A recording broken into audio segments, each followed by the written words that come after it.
Amit Shah ji, I challenge you to have a debate on the 3 press conferences. आपकी मुनसफी से संसद नहीं चलेगी। मेरे यहाँ बोलने का क्रम मैं तय करूंगा। इस तरह से नहीं चलेगी संसद। मान्यवर, उनको धैर्य रखना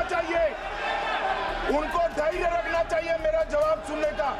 इनकी एक एक बात का जवाब मैं दूंगा, मगर मेरे भाषण का क्रम वो तय नहीं कर सकते, मैं करूंगा क्योंकि मैं बोल रहा हूं। संसद में चुनाव सुधारों पर बहस में गृह मंत्री अमित शाह और राहुल गांधी के बीच तीखी टकराव देखने को मिला।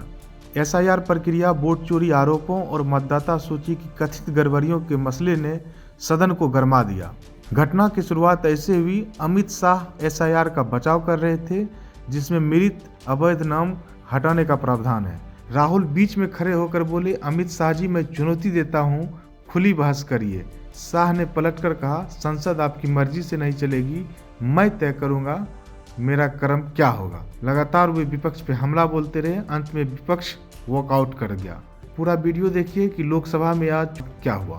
और जब मुंह की पटखनी पड़ती है बिहार की तरह, तब मतदाता सूची का माननीय मेरे दोहरे मापदंड नहीं चलेंगे लोकतंत्र में।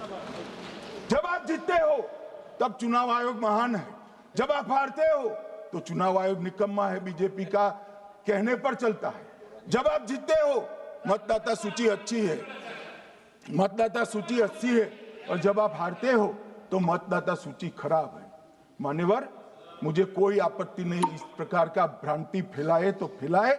मेरा दायित्व है कि इस देश की जनता को एक ड्यूअल स्टैंडर्ड की जानकारी देना, जो मैं आज इस सदन में खड़े होकर दे रहा हूं। मान्यवर, आगे पर भी मैं इस विषय को कहूंगा, और ढेर सारे आरोपों के मेरे पास जवाब है। जो 3 प्रेस कॉन्फ्रेंस में, एक सादा प्रेस कॉन्फ्रेंस, एक एटम बम वाला प्रेस कॉन्फ्रेंस, एक परमाणु बम वाला, ये तीनों में क्या हुआ, इसके सारे जवाब मेरे पास है। मान्यवर, अब ये कहते हैं कि 2-2 जगह है, 2-2 जगह मतदाता है।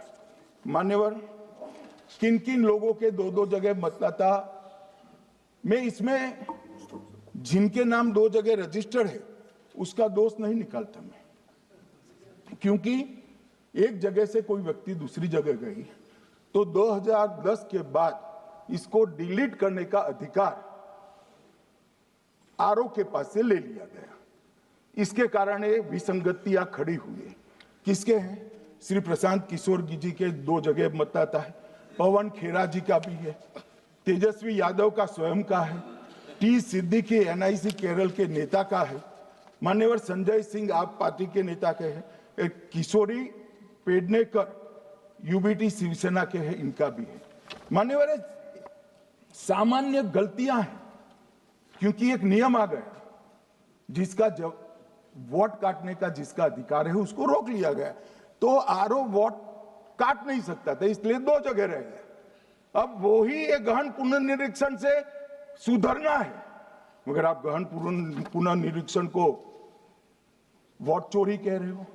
मान्यवर, वोट चोरी किसको कहते हैं वो मैं बताना चाहता हूं, और हमारे यहाँ कुछ परिवार ऐसे हैं जो पुश्तैनी वोट चोरी करते हैं। अच्छा बोलिए आप। हाँ बोले आप, बोले। हाँ बोले आप, बोले। स्पीकर सर, मेरा कल एक सवाल था, जो हिंदुस्तान के इतिहास में पहली बार डिसीजन लिया गया कि इलेक्शन कमिश्नर्स को फुल फुल इम्यूनिटी दी जाएगी। ठीक है, ये है ना, इसका जवाब इसका पीछ मैं खत्म नहीं किया सर। इसके पीछे जो थिंकिंग थी वो हमें सबसे पहले बताएं। ठीक है। दूसरी बात, नहीं, हरियाणा की जहां इन्होंने बात की, इन्होंने एक उदाहरण लिया, वहां पर अनेक उदाहरण हैं। वो भी आपने दिया था ना, 19 वो भी आपने दिया था, इसलिए दिया वो भी। 19 लाख वहां पे फेक लोग, वो उदाहरण आपने दिया था, इसलिए उसका जवाब दिया। और ये भी हमें बता दीजिए, actually let us have a debate on my press conference. Yes. Let us go. Yes. Let us have very good idea. Let us have a debate on my press conference. Okay. Amit Shah ji, I challenge you to have a debate on the 3 press conferences. Please. Please please ठीक है, बैठ जाइए, please बैठ जाइए। माननीय, please माननीय, आपने बात की थी, प्लीज।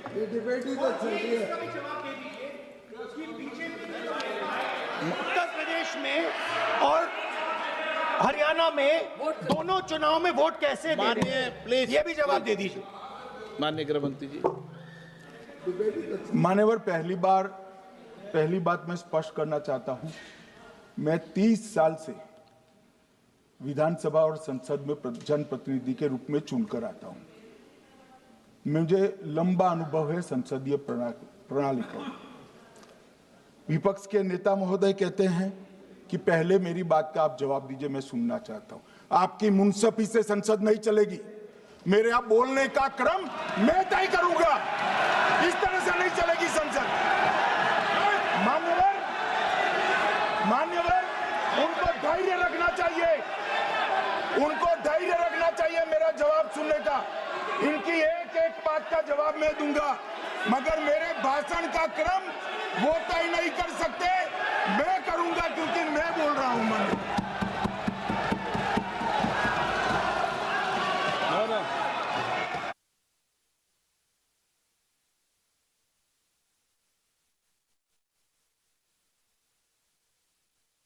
एक मिनट गृह मंत्री जी, एक मिनट गृह मंत्री, क्या गलत बोला उन्होंने? उन्होंने यही बोला, आपने जो बात उठाई है मुझे कब बोलना है मैं तय करूंगा, यही बोला ना।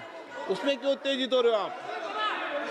हाँ, आपके 2-2 मिनट में खड़े होने से थोड़ी जवाब देते रहेंगे। नो माननीय गृह मंत्री, नहीं हो सकता। मैं आपको फिर मौका दूंगा, आपको मौका दूंगा आपको। आप बोलिए, हाँ बोलिए सर, ये बोलिए। आपने अगर अमित शाह जी का रिस्पॉन्स देखा तो ये कंप्लीटली डिफेंसिव रिस्पॉन्स है।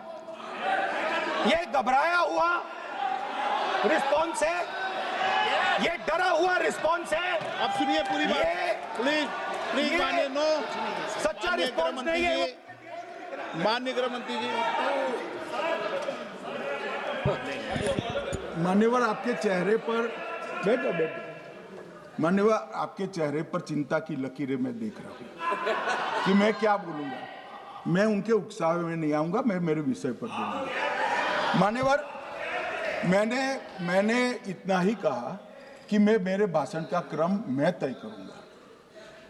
मेरे भाषण का पहले क्या बोलना, बाद में क्या बोलना, मैं तय करूंगा। और मैं मानता हूं कि हर एक वक्ता का ये अधिकार है, उनका भी है, मेरा भी है।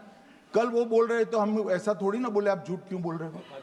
हम नहीं बोल सकते साहब। वो माननीय विपक्ष के नेता है, वो बोल सकते अपना भाषण। मान्यवर, और मैंने तो ये भी कहा, मेरा पूरा भाषण छूट कर कुछ बच जाता है तो आप पूछिएगा, मैं जवाब दूंगा। मगर अब धैर्य भी चाहिए और सुनना भी चाहिए, दोनों चीजें करनी पड़ती है। मान्यवर, वोट चोरी का कोहराम बचा है। मैं वोट चोरी किसको कहते हैं वो बताना चाहता हूं। वोट चोरी के 3 आयाम हैं। एक तो मतदाता नहीं है, मतलब योग्यता नहीं है, और आप वोटर बन जाते हो तो वोट चोरी माना जाएगा। दूसरा, आप गलत प्रकार से चुनाव जीतते हो तो वोट चोरी माना जाएगा। और तीसरा, जनादेश को डिफाई करते हो, मतलब वोट के विपरीत आप कोई पद प्राप्त कर लेते हो तो भी एक प्रकार से वोट चोरी होता है। अरे सुनो ना, क्यों जल्दबाजी करते हो मानिकम, क्यों? अब मैं 3 वोट चोरी की घटनाएं बताना चाहता हूं। सबसे पहली घटना हुई, आजादी के बाद देश का प्रधानमंत्री तय करना था। तय कौन करना था? तो उस वक्त के जितने प्रांत थे, इसके कांग्रेस के अध्यक्षों ने, उनके एक एक वोट से तय होना था। अब 28 वोट श्री सरदार पटेल को मिले और 2 वोट जवाहरलाल नेहरू जी को मिले।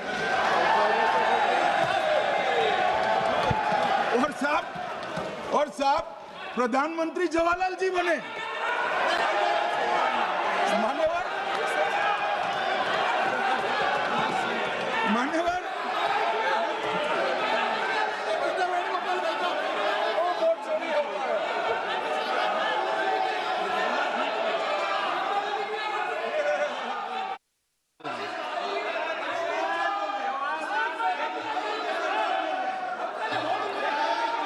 माननीय गृह मंत्री जी, माननीय गृह मंत्री जी,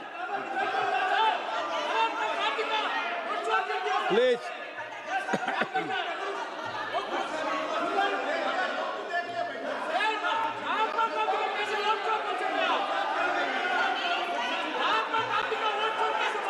बैठो बैठो, बैठिए माने, प्लीज प्लीज प्लीज।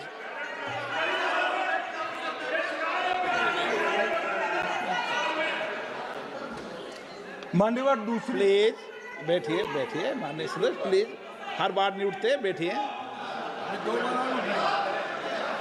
मान्यवर दूसरे प्रकार की वोट चोरी और नैतिक तरीके से चुनाव जीतना, ऐसी वोट चोरी भी भूतकाल में एक बार हुई थी। श्रीमती इंदिरा गांधी रायबरेली से चुनी गई। इलाहाबाद हाईकोर्ट में श्री राजनारायण पहुंचे कि चुनाव नियमों के अनुसार नहीं हुआ।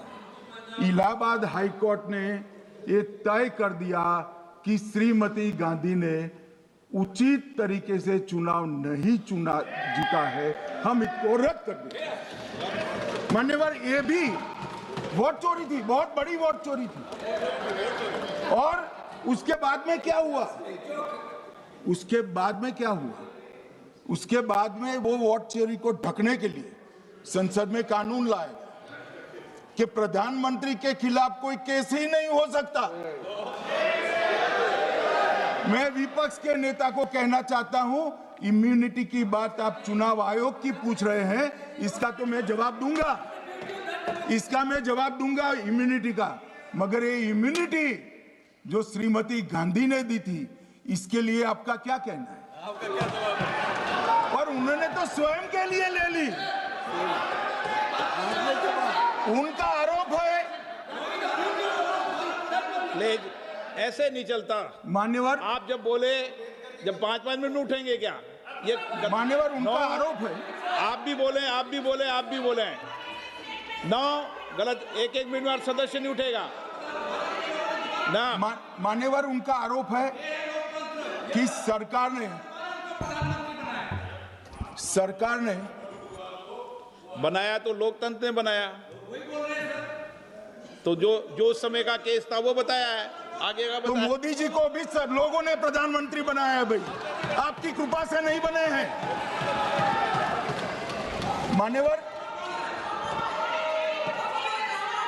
मान्यवर, नो प्लीज, ऐसे माननीय तरीका ठीक नहीं है आपका, 2-2 मिनट में उठना।